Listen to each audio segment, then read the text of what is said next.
Lights. Oh yeah, that's what I'm talking about. That's next. So I did find this at Walmart in the bike section. It is kind of a canvas carrier. It is rubber lined on the inside, so it's probably waterproof.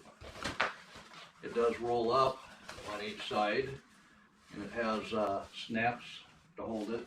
The one thing I don't like about it is these Mary Jane straps. They don't really hold that well. And if you had to put 4 of them on before you went biking, and then take it off to go into the store, and then bring it back out and put it on the bike, yeah, that's not gonna work. So what I did, and I did this several years ago, my first one, is I bought 2 backpacks of the same kind, color, and everything else, and I cut the backpack straps off, all but 8 inches of it, and I sewed them together.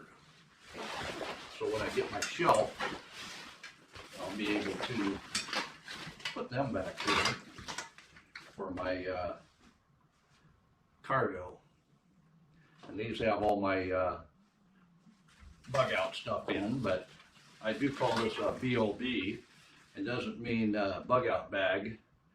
It means a bug out bike. That's what this is going to be with this pack on it.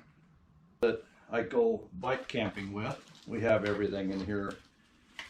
This is a small cook pot. Of course, we have to have our chili ramen, right? Can never leave home without that. Of course, we got matches. And who can cook without some kind of heat? So I have a gel pack that will set on beautifully. It works great too. I have all dollar store stuff in here. Everything from a spoon to, you can even get Vaseline for $1. That's good for fire starters as well, or any boo-boos you might get. There's a little bit of food in there. That's all dollar store stuff. Of course, we have to have our tin of,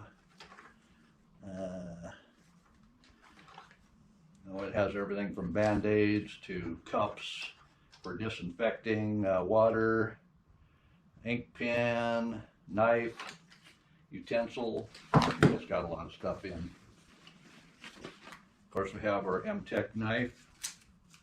This is camping reasons. I have it. And it comes with the ferro rod. Of course, I have 6 other ways to make fire in here as well. And we've got straps for, that's right, the hammock. And all this stuff has been used.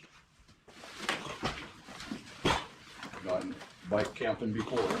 Got Mountain House. We have a big old cake pan. Your mother may have had one of them. It has food in here and a gasifying stove. And like I say, I got other ways to light a fire, as well as ketchups and salts and peppers and honey and butter and all the good stuff. But having it in this tin tends to keep everything from getting crushed. It fits right in there, nice and easy.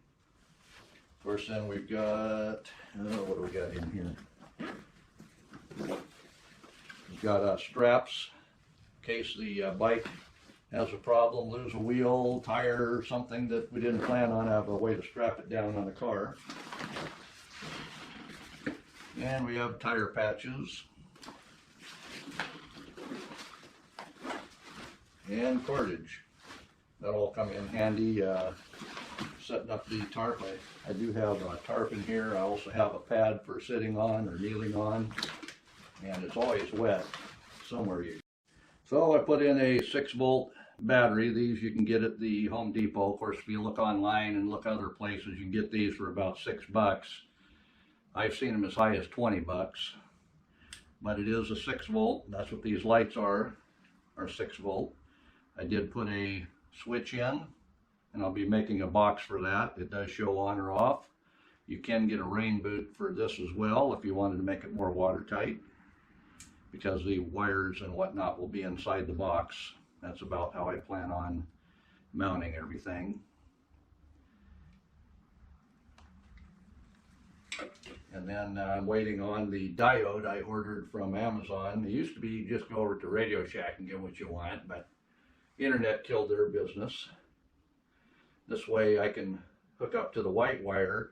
It will help charge the battery. I don't believe it'll charge it enough, but if you're riding during the day, you can leave the lights off. This way with the diode, it's a one-way diode. It'll only let power out to the battery. When the engine is off, the battery won't feed voltage to that coil and possibly burn that coil up. So that's why you need the diode. But we're gonna have to wait on that. This is what I've got today. Make the battery box. I think I'm gonna mount everything right here. So I quickly made myself a little wooden box. No glue, just duct tape. Lots of duct tape. And to hold it in, I'm gonna put a wire tie across it.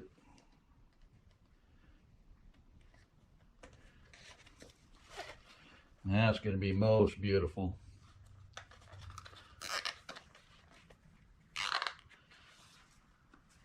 So now I can wire the switch up, which I'm going to make a little plate for it yet.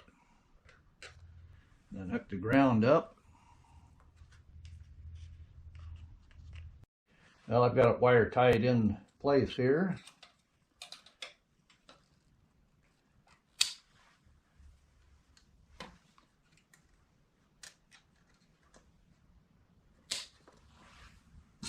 I get a couple more wire ties, and then I have the little metal plate to put right here so I can turn it on or off from the driver's position.